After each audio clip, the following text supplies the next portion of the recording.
Hi, it's Rebecca Whitman, your host of the Balanced, Beautiful, and Abundant Show. I'm a top rated life coach, an international best-selling author, and a multi-passionate entrepreneur. I'm on a mission to help you go from burned out to balanced, beautiful, and abundant. The experts on this show will help you achieve work-life balance so that you can experience abundance in 7 pillars of life: spirituality, mindset, social, and financial life. When you have all 7 pillars of life in alignment, you are balanced, beautiful, and abundant. Let's go.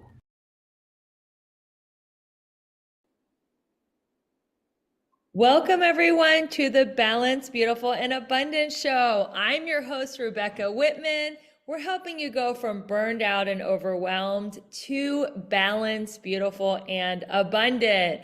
We have another awesome episode lined up for you today. First of all, I want to thank everyone who listens to this show, who shares it, who subscribes it. We are rated in the top 1% of all the podcasts globally. So keep sharing the love. I so appreciate your support, and you are helping a movement. It's a movement where people don't have to go through life stressed out and overwhelmed. They can actually be balanced, beautiful, and abundant. We have an amazing guest today. Welcome to the show, Dr. Vic. Oh, thanks for having me. I'm so excited to be here. Great to have you here. So let me tell you about my guest, Dr. Vic Manzo. He is a multifaceted professional serving as a quantum mindset coach and a pediatric chiropractor. He is also a 3-time published author and the host of 2 compelling podcasts, The Mindful Experiment and Little Light Wellness. Dr. Vic empowers people to get unstuck, drawing from his expertise in the healing arts, neuroscience, quantum physics, and universal laws. His mission is to facilitate a journey of self-discovery, helping individuals reconnect with their innate greatness and lead a life brimming with fulfillment. I love it. We all want to be brimming with fulfillment, but that wasn't always your story. I did some research about you, and you had quite a traumatic childhood full of health issues. So tell us a little bit about your origin story and how did you get to be the quantum success coach that you are?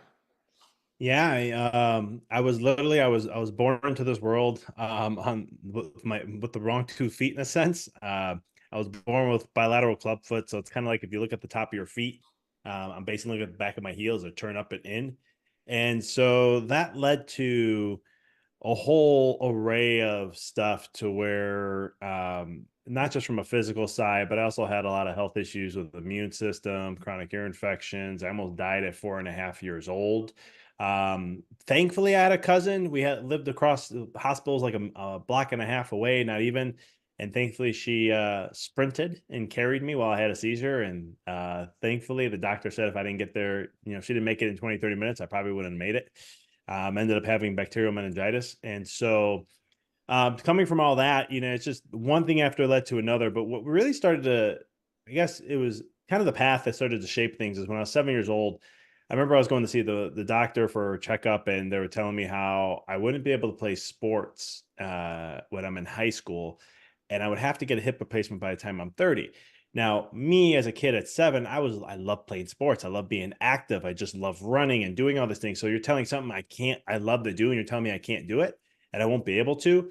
That was a very disheartening moment at that time in my life. And I remember I made a choice. I was like, you know what? I'm not going to forget this. I'm going to do whatever I'm going to do to enjoy life as much as I can. I already had enough other things. Like I had issues with like bedwetting until I was about 11.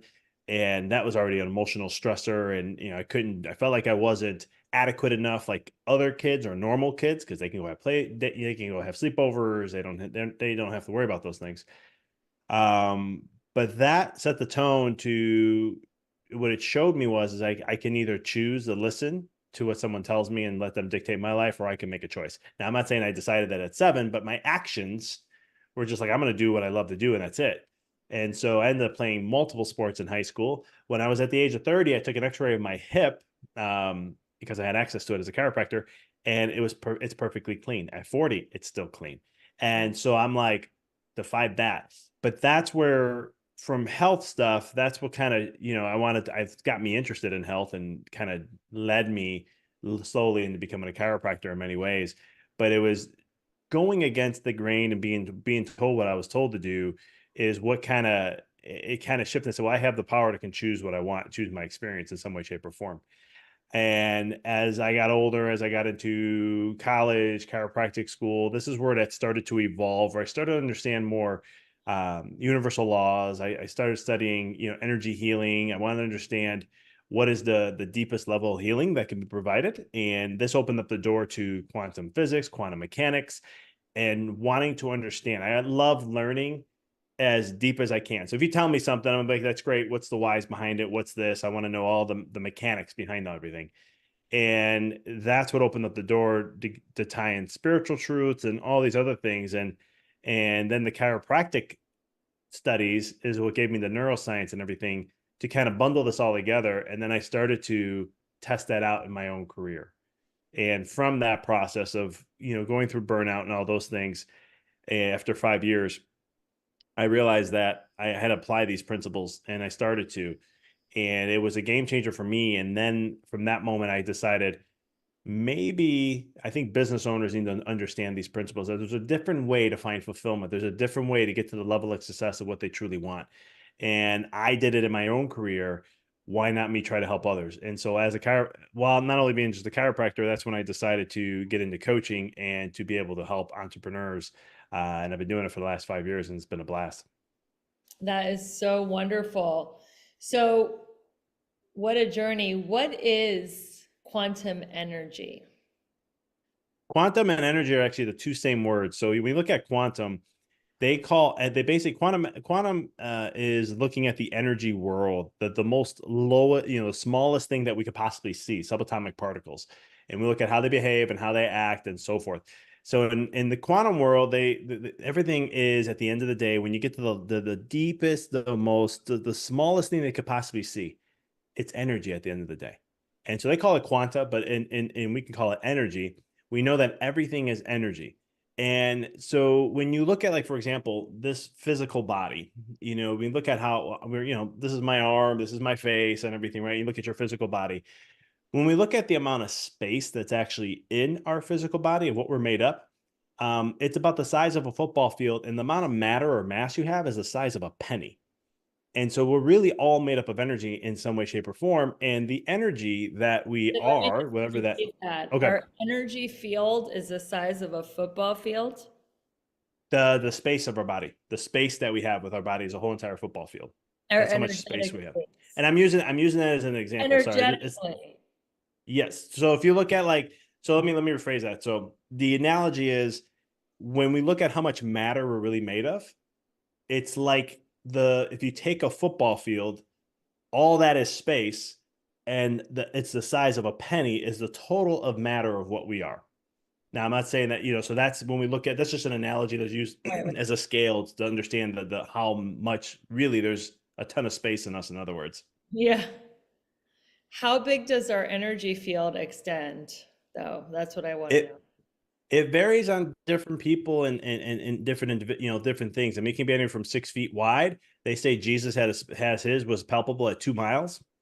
How do Whoa. they figure that out when he wasn't around is interesting, but we have a field around us, and for some people, when they hear about this, they used to be called like an aura, and you could feel, and that was in the spiritual stuff and energy world, and they'll be like, well, that's woo woo. Well, we can call it a morphogenic field, because that's actually the science term for it. And so we have an energy field that spins in like a torus around us. And so that is what that is the field that we have, that's why when you're around somebody, sometimes you can actually, like, feel their presence, or you can feel something about them. They feel good or feel bad. You're actually being intuitive, picking up on their field and their energy. I had a spiritual teacher, one of my favorites, Michael Beckwith, and he said, you want to get your vibe so high that people feel you when you walk into the room energetically.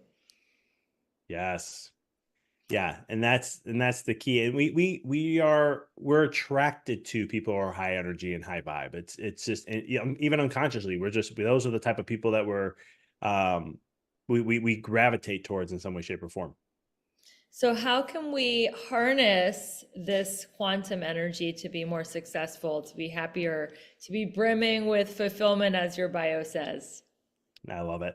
So one of the things is we have to first stop reacting in life to things that happen and start to choose. A lot of times we're just going off things from left to right. We're just constantly reacting all throughout the day and we're giving up our power. And every time we give up our power, we're not allowing then to hone back to ourselves, to our energy field and give into that realm. And so instead of reacting, if we choose to respond to life or choose to respond to things, and make the choice that this is what things will be, then all of a sudden now we're taking our power back and we're allowing to then be able to choose in the realms of what it is that we want to experience or whatever that may be. And when we're not reacting, then we are staying in a center in a more of a balanced state. And when we're more in a balanced state, emotions are more balanced, our mind is more balanced, we see things a lot better. And those are some of the elements that we can do when it comes to those kind of facets. But to find the bliss of all things on top of that, there's different elements. I mean, we're naturally designed to be that way. But again, we allow a lot of life and a lot of conditioning, and I call this the matrix too, to influence us that interferes with that process. And this is when we start to not experience that because we're either off our path, we're allowing to be influenced in some way, shape, or form, or we're just reacting to things in some way rather than responding to life and what comes our way. I think emotional regulation is such a discipline, and so is choosing your thoughts, and that's something else you've studied is neuro linguistic programming. So if somebody is a negative thinker, what are some tips to rewire their brain to be more positive?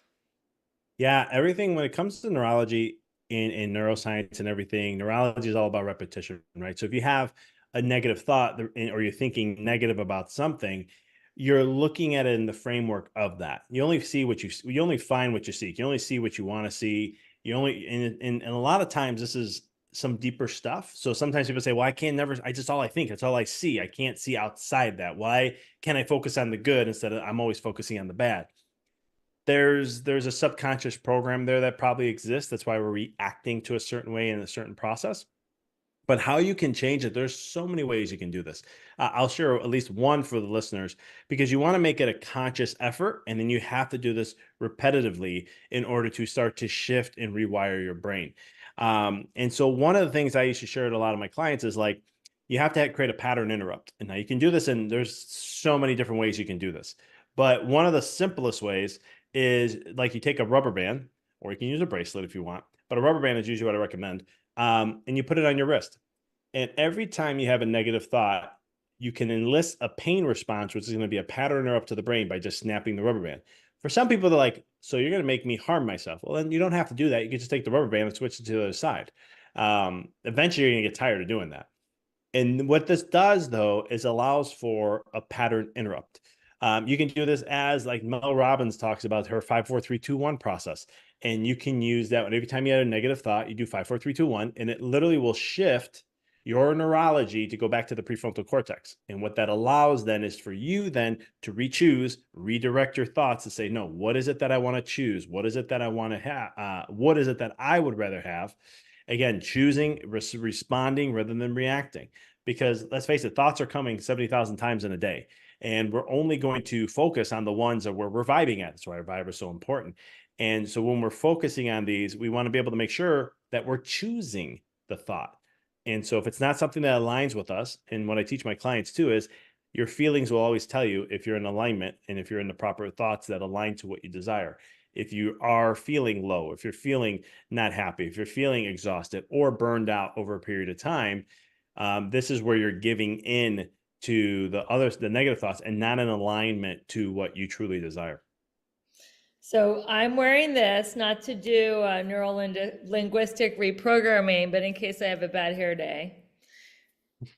Every time I have a bad thought, I'm a recovering perfectionist. So every time I'm like, I'm not doing it good enough, I just, ow, snap that. And eventually I'll be like, I'm tired of snapping this. So when I have a thought of, I'm not doing it good enough, then how would I, other than snapping this, what else do I need to do to reprogram it? Well, you can do, like I said, a 5 4 3 2 1. You can redirect and say, well, what am I doing great? You can ask yourself some personal questions on stuff like that, to where it's like the whole purpose is how do you get you to shift focus to look at something else, right? Because if it's a perfectionist, everything has to be perfect or else it's not great at all, right? And then Right. then we're hard on ourselves. I know how that is. I'm like that myself.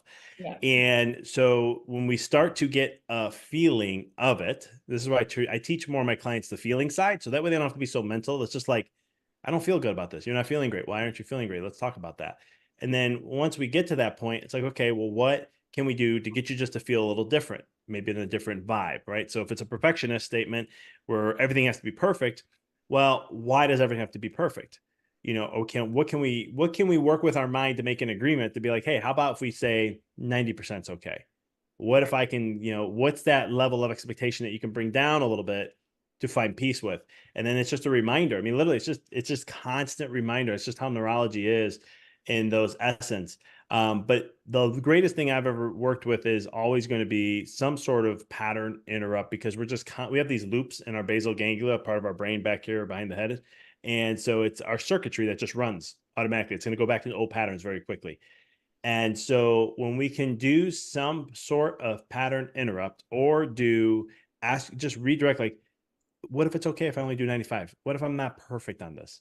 Is it Mhm. going to be the end of the world? Like, is it really going to be detrimental to what I'm trying to create here or there? I remember I had an intern who was like that. I would have her do a project. She'd be an hour later still working on it. And I look at her and I go, hey, that's way too long to work on something like this. You have better skills and other things. She's like, yeah, but I want to make sure it's like perfect. I said, I'm going to teach you the 80% rule. If Yeah. it's 80% satisfactory to your standards, move on and you're good. And so then she was like, I love it. Now I've been using it. It makes my life so much more easier. Sometimes the perfectionism still comes in, but she's like, but I just know what that feeling is. And I just know how to say, nope, this is going to be fine. Does it meet this? Okay, it does. I'm thumbs up. I'm moving forward. So I don't know And if that done helps is or not, better but than, I like to say, done is better than perfect. yes, every single time. Yeah, that's something that was hard for me because it was like, I want it to be a certain way or a certain thing. And then eventually I was just like, at least I'm getting something for now. I'm getting something. I'm doing what I need to get done out there, and that's good. And then I'll make sure I try to be a little better next time if I can. So, what is the billionaire success formula? I read about that on your Instagram and I'm intrigued. Tell us. Yeah, so I spent time studying billionaires because I wanted to understand what is the things that they do that makes them so massively successful. And when I was going through all this about 10, 15 years ago, I started to see a pattern, and it related to a lot of stuff that I was kind of teaching, and to do this all the time. And I'm like, why? I'm like, people need to know more about this. So I came up with billionaire success formula. And really what it is just the equation. And it's the first part of the equation is going to be, you have to have a vision. Billionaires spend a ton of time using imagination. Like if you think about Elon Musk, that guy loves to imagine things and just test it out and try to put it into reality, right? He's always in that state. Everything he does, people are just like, oh wow, he just thinks of it and he's like, okay, we're gonna put a rocket up and bring it back and we're gonna do this. And everyone thought he was crazy to do it. And then eventually he got it done. And even when the scientists of who we work with him are like, that can't happen. And he's like, no, no, no, it's going to happen. Figure it out. That's what you guys do. And so it comes to that point where they're always using their imagination to see what it is that they desire, what they want to create, what is something fun to them. And so a lot of times what I teach to my clients and stuff is, the first thing we work on is vision, because you have to have a vision of what it is you want to create. Who are you? Who's the character in the movie that you want to become in the future? And so you got to Ask the utilize. question, if you're listening to this podcast, who is the character in the movie that you want to become in your future? What character is your future self? That's a great question to ask yourself. Yeah, because you want to see how are you playing. And the thing about it is I teach a lot too, and especially in the formula and all these other things, is your mind time travels. We physically cannot, but our mind does. I can have you think of what you did yesterday and what you have to do tomorrow, and you just time traveled.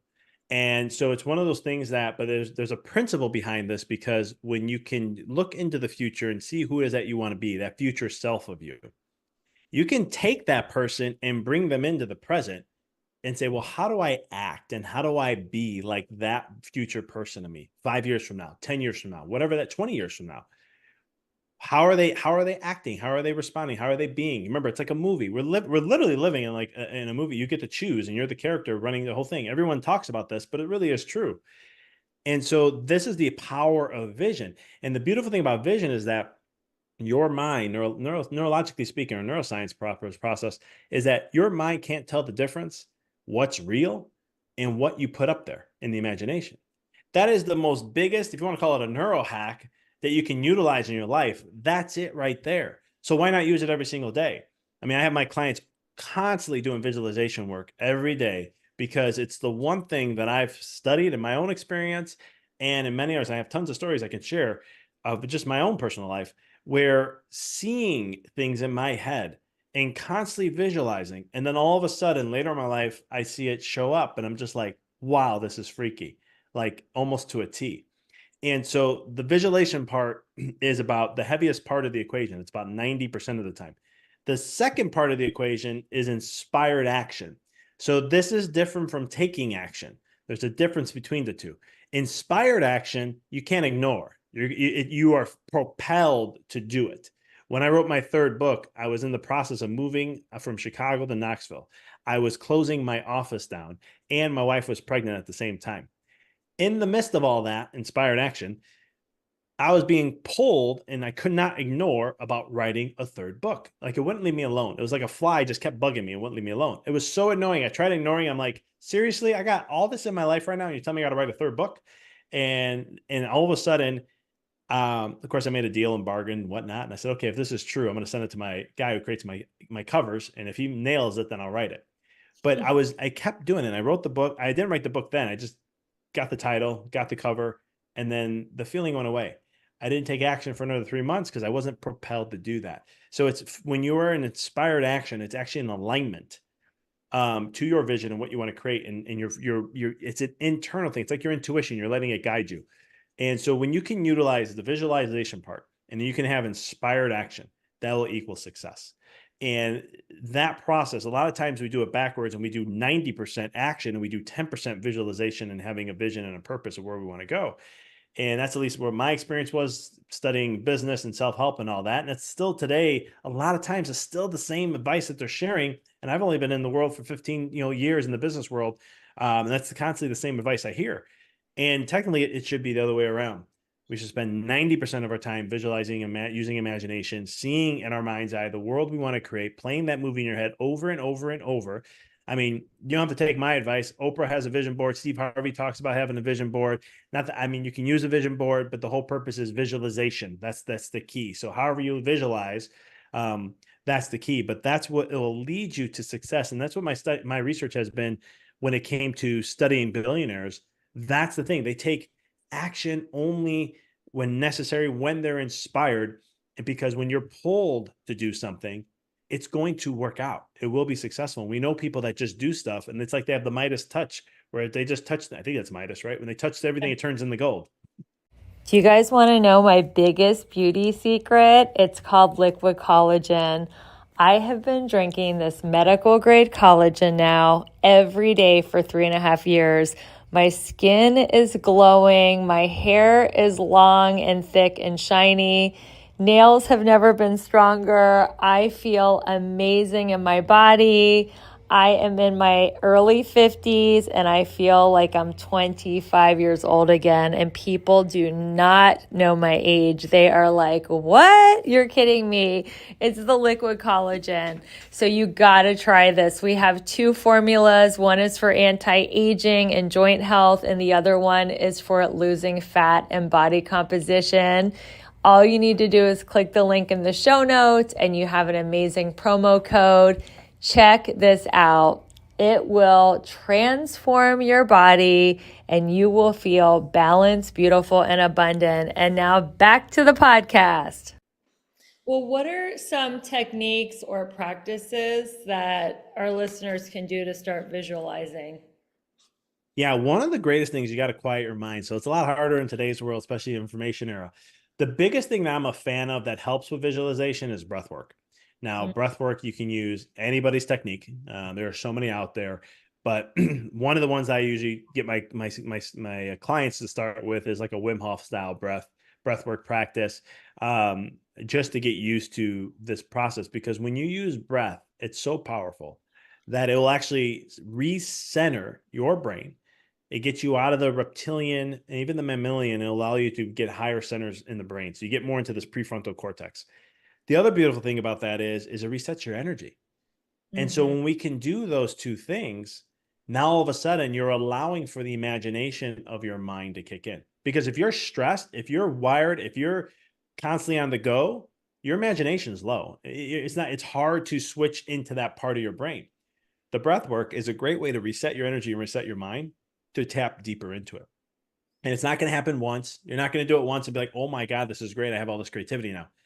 It's going to take a little bit of time, but every time you do it, you'll start to, sometimes the first time I have clients, they'll just sit there and go, I was just so peaceful, but I didn't feel like thinking of anything. I said, it's fine. You're not ready for that yet.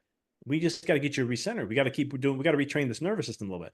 But then there comes a point where they're like, oh my God, I had this vision. Oh my God, I thought of this. Oh my goodness, this is what I want to create, or this is what I feel like creating. And I'm like, there we go. What did that feel like? And I have to walk them through like what they felt like. What did it feel, to make sure it's an alignment. And then all of a sudden they're like, yeah, I'm like, that's it. And then they start doing it. And then they have all these other ideas that start to come in, and it's more ideas and it's more ideas. And I'm like, okay, run with this energy. Just run with it. Because once you're in alignment, everything fires a lot faster.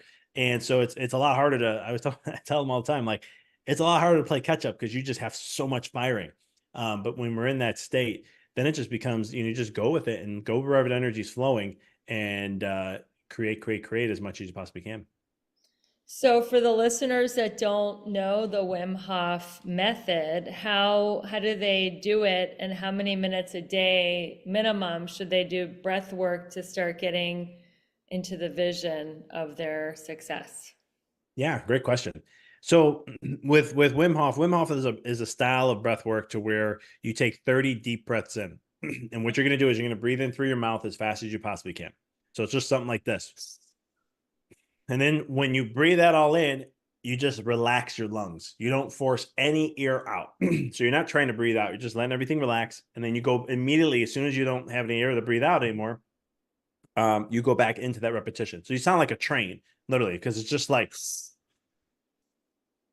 and you do that for 30 rounds, 30 reps.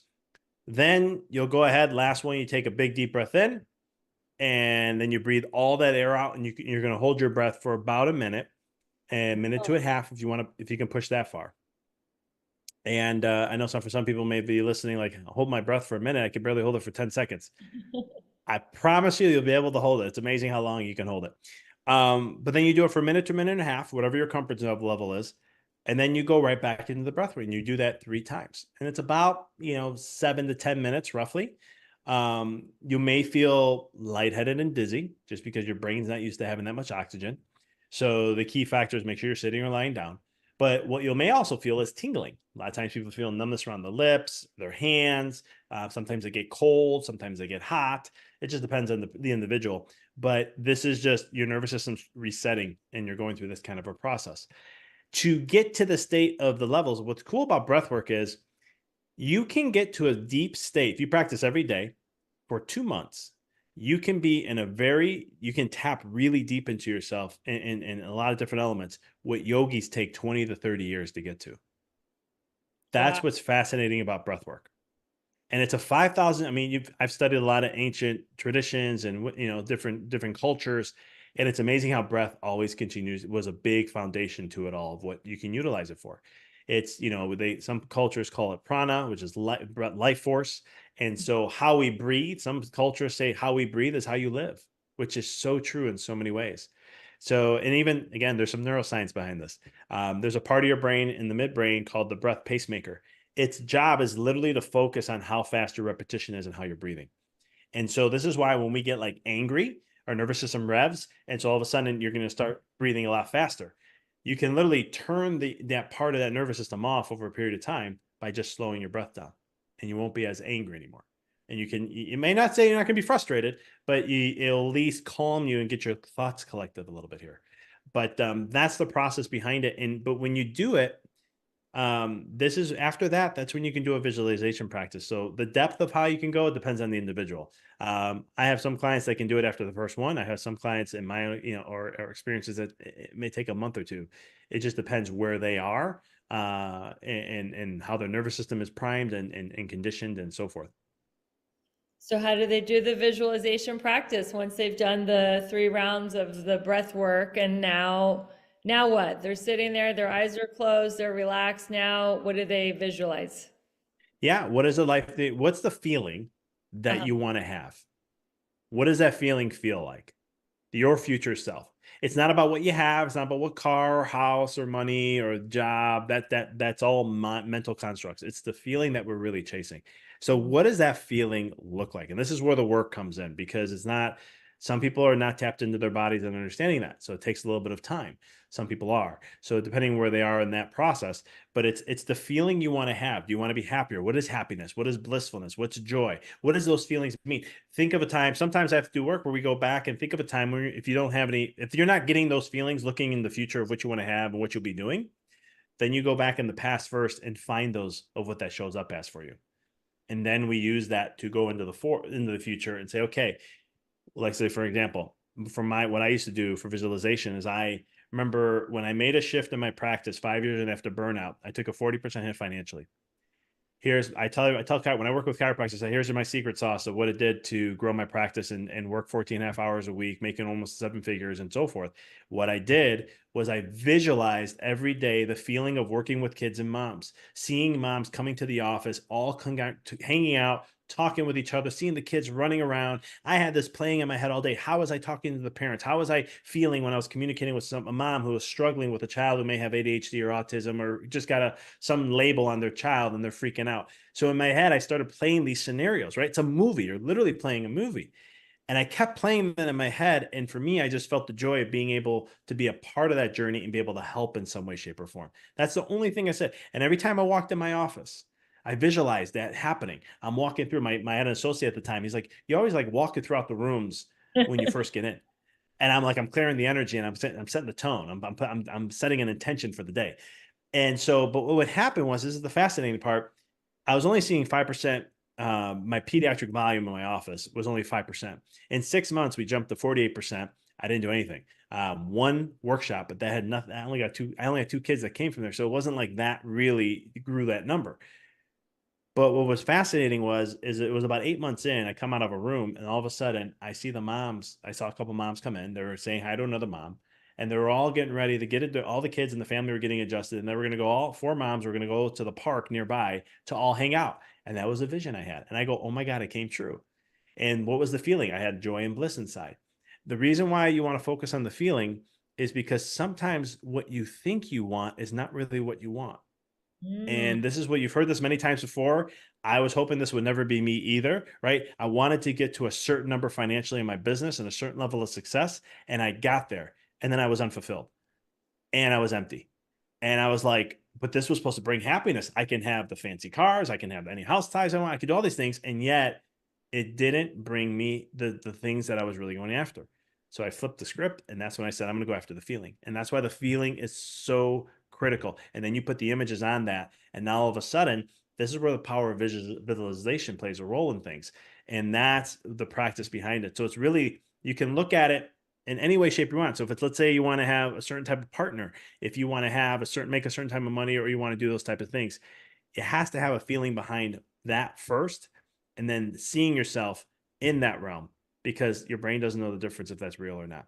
And eventually, if you keep practicing that, it creates neuroplasticity. It actually connects what we call connections or synapses. When that happens, then that's the brain. That's all it's going to look for, and that's what's going to start to attract even more. So that's what we call like automatic success in some ways. So how many minutes? I'm sorry I'm being so like microscopic, but I know my listeners want to know like what is the minimum minutes a day they would need to visualize to start seeing results? Once you get, minutes a day, if you get good at visualization, you can tap into it. All you need is a minute.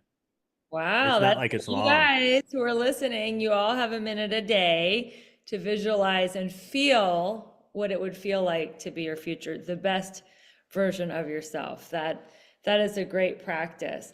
Now, you are a health practitioner as well as a mindset and business coach. This is a big change of topic, but I'm really into health and wellness. What are some health practices that we all need to be doing today? Like, I know you have a cold plunge, cold therapy, intermittent fasting, infrared sauna. Like, give us a few of the things that you think we should all be doing.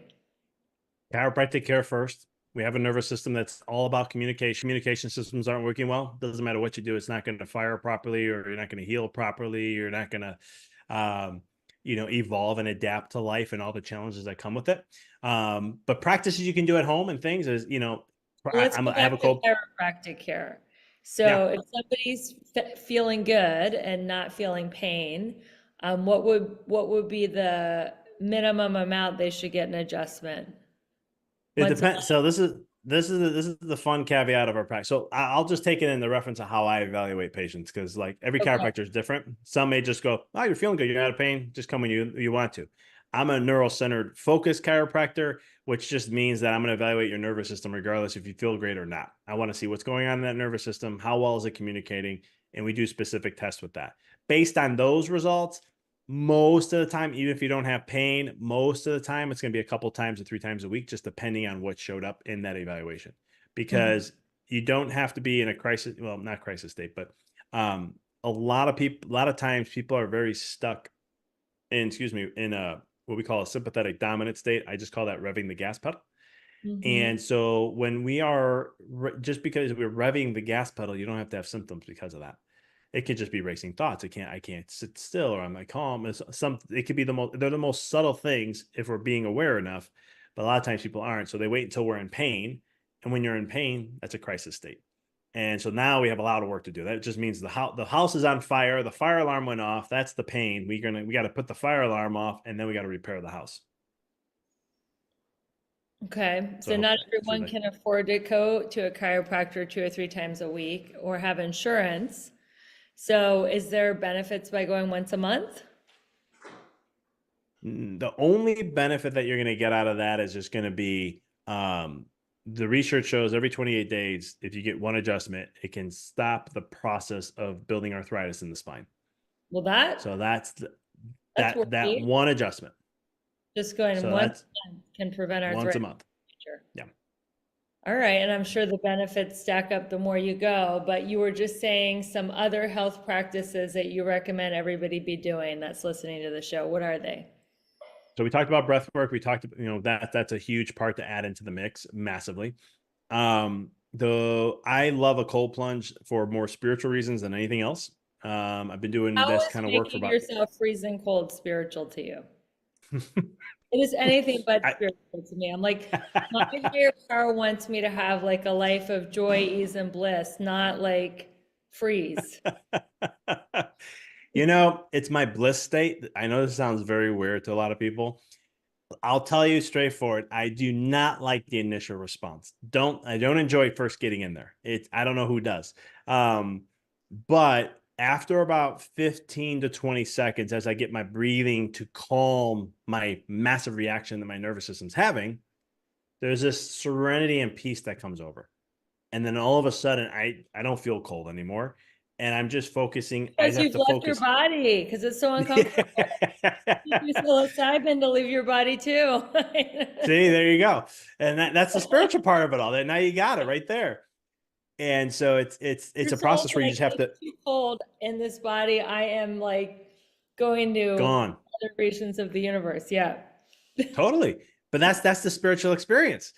No, it's this journey inward, and it's just you have to so focus in and ignore what you're feeling. And if I don't notice anything. Before I know it, it's 3 to 5 minutes and it's gone, because I do it about 3 minutes a day, usually is my go-to. But it's one of those practices that I've done, and then you feel so brand new and renewed. And so a lot of times, here's a little hack that you can, if you don't have a cold plunge or access to this, or you do ice in a bath, What you can do is a cold shower. I don't like cold showers. This sounds weird. My wife always goes, you hate cold showers, but you go in 38, 40-degree temperatures and you'll sit in there for 3 minutes and you're like smiling after 30 seconds, but you hate a cold shower. I said, the difference between the two is I go into cold water, it's one hit and I'm done. Shower, it's 1, 2, 3, 4, and it's not acclimated yet. So you're going to get hit again. And it's like, oh, Jesus, this is not fun. But here's the thing about cold that can really help you, though, because let's say you're struggling, let's say you're frustrated, let's say you're worried, you're reacting, you're stuck into this, fear or worry or anxiety. When you jump in the cold water, it puts your brain into a stress response, into survival. You cannot focus on those things anymore. You're going to have to, your brain's going to turn that off because like we're in survival. There's an attack. Are you in, it doesn't know, is it cold water? What's happening here? And so you have to then reshift your focus. Anytime you do a cold plunge, especially the colder the water, the more the shock, the better you're going to get out of it. When you get out of there, you're rejuvenated, you feel refreshed, energized, and you're not thinking the same way you were before. So that's where cold plunge comes in. I'm a huge fan of that. I have read like Cryotherapy versus a cold plunge. Because for me, getting in a cryo chamber, even though it's like negative 240 degrees for 3 minutes, that is easier than the water. It is because cold water transfers temperature or it converts energy over faster. So like it impacts deeper. Water does. I think it's like 23 or 24 times more than air does. So I always tell people if you take a frozen steak and you leave it out on the counter versus you put a frozen steak in cold water, within a certain period of time, the steak it's in water is going to thaw 10 times faster, that much faster than it is sitting on the counter. Mm-hmm. But are there So still that's why the cold water. benefits? Oh yeah, there's still benefits. That's Yeah, good. there's as long as the cold exposure alone. I mean, yeah, I've done cryotherapy tanks a lot, and it's always fascinating. You're at like negative 280 degrees Fahrenheit. You're just like, how is this possible? This is so bone chilling cold. Um, the water has a more deeper impact though, so it's going to have a more of an effect compared to that. But you're still getting benefits. It's still cold exposure when it comes to those things. All right, But what if you don't else? have any, I was gonna say real quick, just another tip. If you don't have these things, you can take a bowl of water, freeze it for 24 hours. And then what you do is you fill up, it has to be a big bowl so you can fit your face in there. And then what you do is you fill up about an inch of water and then you dip your face in there. Hold your breath, dip your face in the water for as long as you can. It's gonna be totally immensely not fun. But they found research that you have more sensory nerves on the face itself. And it can actually, you'll notice after like 3 to 5 days, you're going to be able to go longer and longer and longer in that process. So it's another way of doing cold exposure. But I recommend getting full body so you get the full shock effect of it. And what are some other So, health practices? What about like eating? Like, are you into intermittent fasting, like keto, yeah. paleo, like high protein? Tell us some more health hacks about food. Yeah, fasting is phenomenal. It is a key to longevity. You can't keep working a machine without giving it rest. So intermittent fasting, from the science literature that or calorie restrictions, where you're minimizing how much you're eating in a certain period of time, is great. 14 to 16 hours is really, really good if you can do that. That's usually 12 is like some people say that's the minimum. I'm more like 14, 16 is what I push.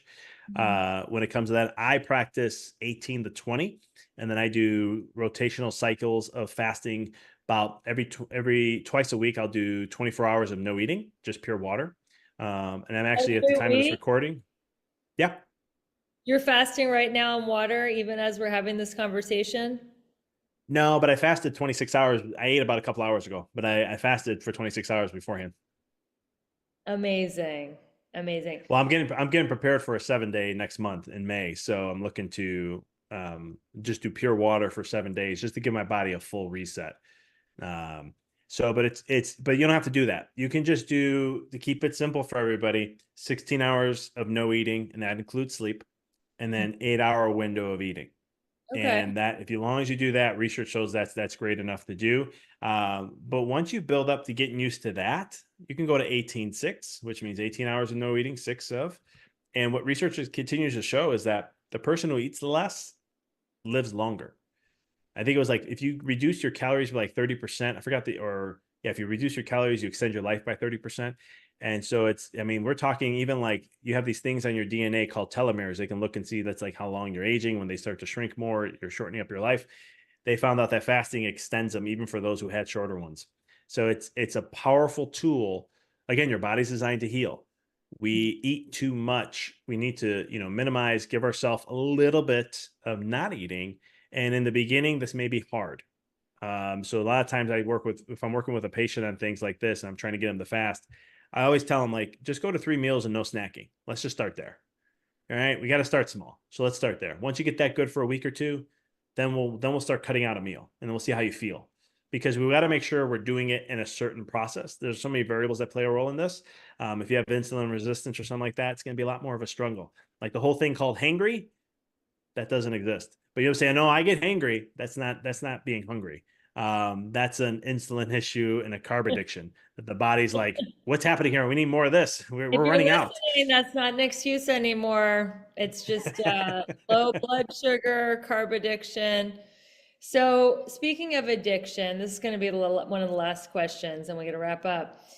How can we overcome our self-sabotage and limiting beliefs? Like, let's say if it's around food or cold therapy or, like, oh, Dr. Vic, you sound great on the podcast, but come on, there's no way. I've tried intermittent fasting. I get too hungry, or whatever the limiting belief is. What would you tell someone to do to overcome it? I know we talked a lot about reprogramming and stuff, but do you have any other tips? Because I feel like myself and a lot of people have limiting beliefs, and we're kind of like in our own way. Yeah. I mean, the thing is, like, if you've done something like it doesn't work or something like that, again, it's what's the size of how small you have to start? Maybe, again, like I said, sometimes it's for people, I tell them just eat 3 meals a day, right? Mhm. It's something small to start with. Well, I want to get to this point. I want to do this. Forget that right now. We got to meet where you are. When it comes to limiting beliefs, stop giving power to the limiting belief. I mean, this is a simple way, because when you think about it, you're continuing to allow a belief to exist in your world. And you have a choice to either say, this is what it's going to continue to be, or I can choose something different. And the problem with humans is we wait until we're sick and tired of the same thing. Then eventually we declare something new. And a lot of times we have to wait till we're knocked on our knees before we make that choice. So when it comes to a certain belief, we shared some of this before, like you can use the rubber band, a pattern interrupt. These are things, this is all neurology at the end of the day. These are circuit patterns that are happening over and over that you've consistent. And these things are not in your current life, they're from your childhood. That's a whole nother podcast on itself. But it's those elements of, do you want to continue to believe that? Or do you think do you think there can be something different? Do you believe there can be something different? Can you believe there can be a different opportunity for you?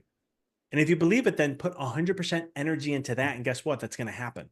It's going to happen. It's not like it's going to be a hypothetical, because wherever you put your focus to and attention to is where energy flows. And anywhere, anytime, wherever energy flows, that's how manifestation grows. That's how you attract things into your life.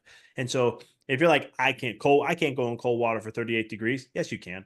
You can do it. I know I used to fret about it. And then one day I did it for the first time. And I was kind of like in a big group when we're all just starting to do them. And I was like, that's my turn. I have no choice. I said I was going to do this. I hopped in there. I was huffing and puffing. You thought I was hyperventilating and everything. But then I practiced meditation and everything. And I was like, you know what? Let me just quiet my mind and let me just get my breath to calm. And as soon as I did that, I was like, I'm addicted. This is awesome. It forces me into a certain state. And so, but I had to go through that experience believing that I was going to have something different. I was fearing all the time. I kept pushing it off. And eventually I was like, I have to address this. So the answer to that question again is stop giving power to those limiting beliefs. Create a belief, just like visualization, just like we talked about creating a movie in your mind and creating your future self. Create a belief that you feel empowered to, and follow that and put 100% energy. Say nothing else matters except that belief system or belief. I love it. Last question. If you could rent a billboard next to a highway and it could say one thing to the world, that's your main message, your legacy, what would that billboard say, Dr. Vic? There are no rules to life except the ones you create. Oh, okay. So expound a little bit on that before we wrap up this show. There are no rules So to life except the ones you create. Tell us what that means to you. we talked about beliefs. Those are the rules to your life. That's the code. when it comes to how you see something. Perception is everything. And so when we declare our beliefs to what we want them to be and we see it in that realm, it's quantum physics. They've done studies on this in the 30s and the 70s. They retested the same study called the observer effect. And they found out, long story short, what they found out is how they were seeing something. It was actually how these photons reacted. They thought they had a mind of their own, but it was really the observer interfering with it. And so what that meant was for people is that when we start to see things in the way we want to see it, or just choose to see it in a certain way, it's going to be that way. And that's your beliefs, that's your visualization, that's your perception of life, your view upon yourself, and all that. And you set the rules to all that. Nothing else matters. You redefine all that. And there's studies that prove this even further with how conscious alters matter and so much more. Or you can talk about energy. And so again, it comes back to you at the end of the day, how you want to live your life and how you want to see something happen for yourself. You get to choose what that is. You get to choose the constructs or what are those beliefs, and you can go ahead and move forward, regardless what anyone else says. No whether a guru, myself, or anyone else can say. It's you dictating that and allowing to either accept others or choose your own way in the path. I love it. How can people stay in touch with you, Dr. Vic? Where are you hanging out online? Yeah, I'm on Facebook and Instagram, Dr. Vic Manzo is where you can find me there. I'm on LinkedIn as Dr. Manzo there. YouTube is Dr. Vic Manzo, and I have a podcast called The Mindful Experiment, and you can catch that over there. That's where you can find me. Thank you so much, everyone. Thank you, Dr. Vic. This has been another wonderful episode of the Balanced, Beautiful, and Abundant podcast. I am your host, Rebecca Whitman, taking you from burned out and overwhelmed to balanced, beautiful, and abundant. We are a word of mouth movement, so please send your friend a copy of the show. Dr. Vic drops so many nuggets. You're going to want to copy and paste the link. Just send it right to your friend. And please, if you haven't given us a 5-star review, go ahead and do that. That boosts us in the algorithm so more people can find out about this amazing movement that we're all a part of. Because as Dr. Vic so eloquently explained, you don't have to go through life burned out and overwhelmed. You can use the power of quantum energy. You can visualize. You can do things like cold plunge, intermittent fasting, all the great things that were discussed. And we will see you guys next week with another amazing guest. Until we meet again, keep your vibe high and magnetize. Bye, everyone. Thank you so much for listening to another amazing episode of the Balanced, Beautiful, and Abundant podcast. It's your loyal listening that makes our show top 0.5% in the world. I would love to connect with you in person. We're having our second international retreat October 3rd through 6th in Belize. If you like yoga, sound baths, and want to get all 7 pillars of abundance to a level 10, this retreat is for you. Just go to the link tree in the show notes to snag your $200 off promo code before April 15th. And let's end the year 2024 with momentum so that going into 2025, you will have so much abundance in all areas of life that you will be setting yourself up for the most incredible year ever. It is going to give you something to look forward to all year. Make sure you snag your spot before April 15th. And if you have any questions, you can always email me at RebeccaElizabethWhitman.com. My email address is on my website. Thank you so much for your loyal listening. And we will see you on the next episode. And some of you lucky ladies will see you in Belize.